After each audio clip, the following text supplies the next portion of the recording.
Hello বন্ধুরা, আশা করি সবাই ভালো আছেন। তো আজকে আমি কথা বলবো বাংলাদেশ সমরাস্ত্র কারখানা নিয়োগ পরীক্ষা 2022। পদ ছিল জুনিয়র টেকনিশিয়ান, যেটা 16ই জুলাই 2022 সালে হয়ে গেছে। তো পরীক্ষাটা ছিল লিখিত পরীক্ষা, সময় ছিল 90 মিনিট, পূর্ণমান ছিল 70 মার্ক। তো এর সম্পূর্ণ প্রশ্নের সমাধান করব, ধৈর্য ধরে সাথেই থাকুন। তো প্রথমে 1 নম্বরে ছিল সন্ধি বিচ্ছেদ করুন। নরাধম, এটা হবে নর যোগ অধম। পরে ছিল তন্মধ্যে, এটা হবে তৎযোগ মধ্যে। পরে ছিল মহাশয়, এটা হবে মহাযোগ আশয়। আচ্ছা, 2 নম্বরে ছিল একতা প্রকাশ করুন। পা থেকে মাথা পর্যন্ত, এটা হবে আপাত মস্তক। অতি দীর্ঘ নয়, এটা হবে নাতি দীর্ঘ। ইন্দ্রিয়কে জয় করেছে যে, এটা হবে জিতেন্দ্রিয়। সে 3 নম্বরে ছিল নিচের বাগধারাগুলোর অর্থসহ বাক্য রচনা লিখুন। তো আমরা কাঠের ঢেকি, এর মানে হচ্ছে অপদার্থ। তোমাকে বললাম একটা কর্মঠ ছেলে এনে দিতে, আর তুমি এনে দিলে একটা আমরা কাঠের ঢেকি। পরের কথা ছিল অমাবস্যার চাঁদ, এর মানে হচ্ছে দুর্লভ বস্তু। আজকাল তোমাকে দেখাই যায় না, চাকরি পেয়ে কি অমাবস্যার চাঁদ হয়ে গেলে। 4 নম্বরে ছিল শুদ্ধ বানান লিখুন। বিভীষিকা, যেটা বানানো হবে বয় ঋষিকার, ভয় দীর্ঘিকার, মধ্যস্বয় ঋষিকার, কয়াকার। পরে ছিল জীবিকা, এটা হবে জয় দীর্ঘিকার, বয় ঋষিকার, কয়াকার। 5 নম্বরে ছিল নিচের শব্দগুলো সিঙ্গুলার থেকে প্লুরাল করুন। আর্মি, এটা হবে আর্মিস। টুথ, এটা হবে টিথ। কফ, এটা হবে কাফস। 6 নম্বরে ছিল শূন্যস্থান পূরণ করুন। We want dash half holiday, তবে ওয়ান্টের পরে এ বসবে। ডোন্ট লাভ ড্যাশ দ্য ফুর, এটা হবে লাভের পরে অ্যাড বসবে। Life is not a bed dash roses, তো বেটের পরে অফ বসবে। জীবন পুষ্প সজ্জা নয়, এটা একটা প্রবাদ বাক্য। 7 নম্বরে ছিল লিঙ্গ পরিবর্তন করুন। ব্রাইড, এটা হবে ব্রাইড গ্রোম। পিকুক, এটা হবে পিহেন। 8 নম্বরে ছিল বঙ্গানুবাদ করুন। নীল অ্যান্ড ভয়েড মানে হচ্ছে বাতিল। The contract is now null and void. পরে ছিল কাম রাউন্ড, এর মানে হচ্ছে আরোগ্য লাভ। He has come round from illness, তো এটার বাংলা অনুবাদ দিলেই হবে, রচনা লেখার দরকার নেই, বাক্য রচনা লেখার কোনো দরকার নেই। আমরা গণিত অংশে চলে যাব। তো গণিত অংশে 9 নম্বরে ছিল কোনো পরীক্ষায় 1800 জন পরীক্ষার্থীর মধ্যে 8% অনুপস্থিত ছিল। উক্ত পরীক্ষায় কতজন শিক্ষার্থী উপস্থিত ছিল? তো এখন কথা হচ্ছে 8% হারে 100 জনে উপস্থিত ছিল হচ্ছে 92 জন, মানে অনুপস্থিত ছিল 8 জন। 100 জনের মধ্যে 8 জন ছিল অনুপস্থিত, তাহলে 100 জনের মধ্যে উপস্থিত থাকবে অবশ্যই 92 জন।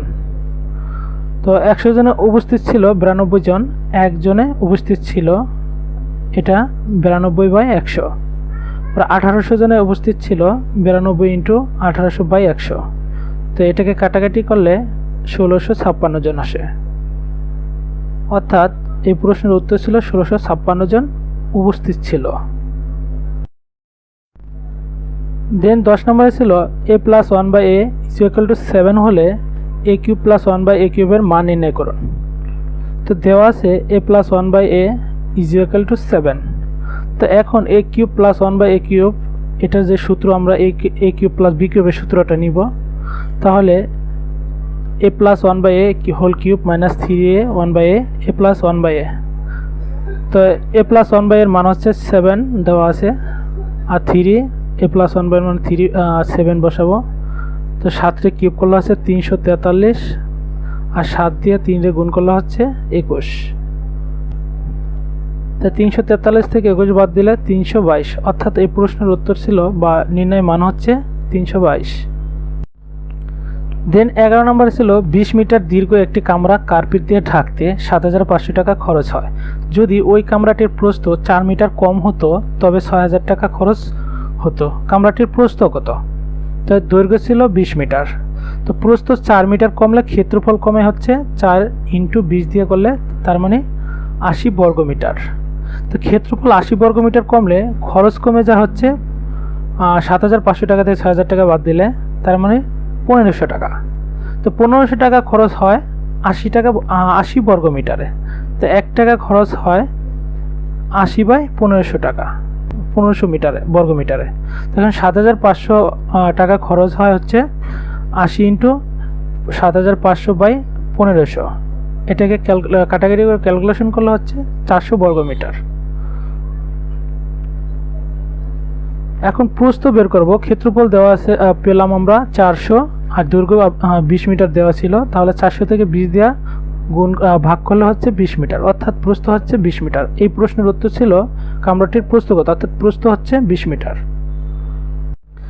দেন আমরা সাধারণ জ্ঞান অংশে চলে যাব। তো 12 নম্বরে ছিল নিচের প্রশ্নগুলোর উত্তর লিখুন। তো কত ছিল বাংলাদেশের প্রথম রাষ্ট্রপতি কে ছিলেন, এটা হবে জাতির জনক বঙ্গবন্ধু শেখ মুজিবুর রহমান। পরে ছিল BOF এর পুনরূপ কি, এটা হবে বাংলাদেশ অর্ডিন্যান্স ফ্যাক্টরিজ। পরে ছিল জাতির স্মৃতিসৌধের স্থপতির নাম কি, এটা হবে সৈয়দ মাইনুল হোসেন। বাংলাদেশের ব্যাংকের বর্তমান গভর্নর কে, এটা হবে আব্দুর রব তালুকদার।